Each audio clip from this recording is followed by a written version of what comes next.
दोस्तों, ईडी चुनाव से पहले भी एक्टिव थी और अब भी है। इंडिया ब्लॉक के एक सहयोगी अरविंद केजरीवाल पहले ही जेल में है। अब एक और का नंबर आ गया है। ईडी का अगला पता टारगेट कोई और नहीं बल्कि नेता विपक्ष राहुल गांधी है। राहुल गांधी के चक्रव्यूह भाषण के बाद अब जल्द ही ईडी का अगला छापा राहुल गांधी के यहाँ पड़ेगा। नमस्कार दोस्तों, मैं हिमांशी कश्यप आपके साथ। आप देख रहे हैं जनता की आवाज। आगे बढ़ने से पहले इस वीडियो को लाइक करें, शेयर करें और अगर पहली बार जनता की आवाज न्यूज चैनल को देख रहे हैं तो चैनल को सब्सक्राइब भी करें और घंटी जरूर बजाएं, चैनल की भी और सरकार की भी। आज की नेशनल मीडिया के मुकाबले में जनता का साथ दीजिए और उसकी ताकत बनिए, जनता की आवाज बनिए और हो सके तो इसके लिए चैनल को ज्वाइन भी करें।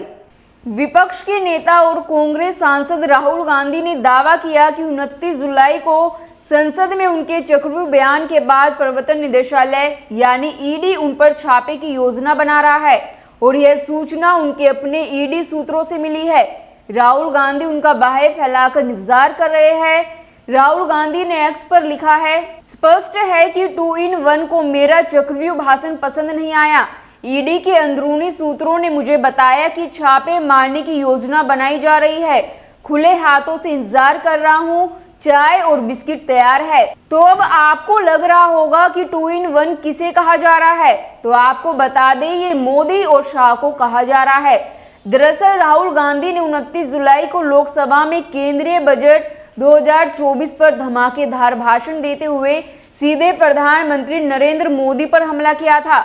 उन्होंने कहा था कि देश के किसान, श्रमिक और युवा भयभीत है। राहुल गांधी ने यह कहने की हिम्मत दिखाई थी कि 6 लोग देश को नियंत्रित कर रहे हैं। जो अभिमन्यु को चक्रव्यूह में फंसाया गया था वही हिंदुस्तान के साथ किया गया है। हिंदुस्तान के युवाओं के साथ, हिंदुस्तान के किसानों के साथ, हमारी माताओं बहनों के साथ, स्मॉल बिजनेसेस के साथ। चक्रव्यूह में हजारों लोग होते हैं सर, मगर उसके बिल्कुल सेंटर में 6 लोग कंट्रोल करते हैं। तो जैसे उस टाइम 6 लोग कंट्रोल करते थे वैसे आज भी 6 लोग कंट्रोल कर रहे हैं। राहुल गांधी ने संकेतों में भाजपा और मोदी को कौरवों की टीम बता दी और भारत के लोगों को अभिमन्यु कहा कि आज फिर से चक्रव्यूह रचा जा रहा है, लेकिन देश की जनता अभिमन्यु नहीं है बल्कि वह अर्जुन है।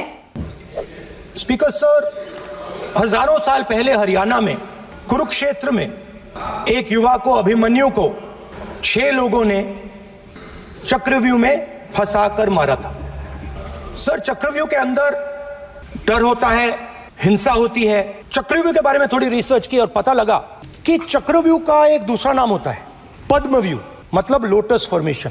तो जो चक्रव्यूह होता है स्पीकर सर, वो लोटस के शेप में होता है, कमल के फूल के शेप में होता है। 21वीं सदी में सर एक नया चक्रव्यूह तैयार हुआ है स्पीकर सर, वो भी लोटस की शेप में है सर, और उसका चिन्ह प्रधानमंत्री जी अपनी छाती पर लगा के चलते हैं। सर, जो अभिमन्यु के साथ किया गया था, जो अभिमन्यु को चक्रव्यूह में फंसाया गया था, वही हिंदुस्तान के साथ किया गया है।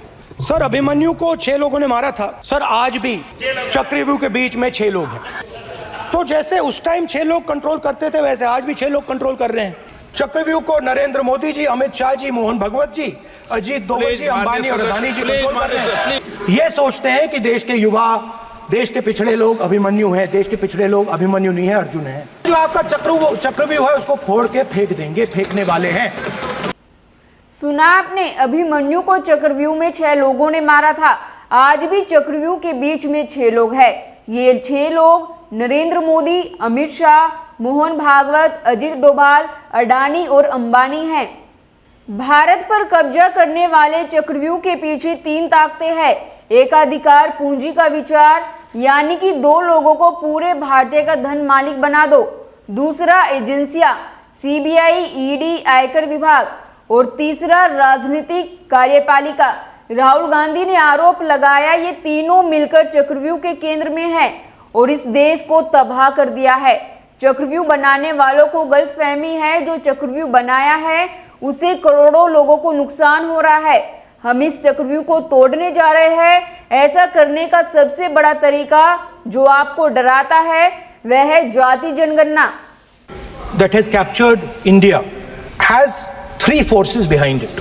First is the idea of monopoly capital, that 2 people should be allowed to own the entire Indian wealth. The second element is the institutions, the agencies, CBI, ED, Income Tax Department of this nation.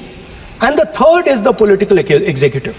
Speaker, sir, these three together are at the heart of the Chakravyuh. And they have devastated this country, would weaken the power of this Chakravyuh. That this budget would help the farmers of this country, would help the youth of this country. जाति जनगणना हम करा के दिखाएंगे, खत्म। आपको जितनी गाली देनी है आप दीजिए, हम खुशी से लेंगे।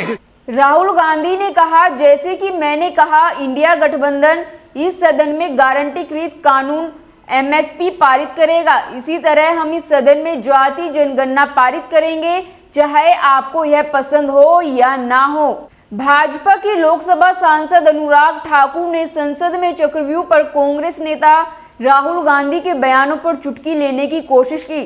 ठाकुर ने कहा कि कुछ लोग एक्सीडेंटल हिंदू है और महाभारत के बारे में उनका ज्ञान भी एक्सीडेंटल है। उन्होंने राहुल से उनकी जाति भी पूछी। इस पर संसद में काफी हंगामा भी हुआ।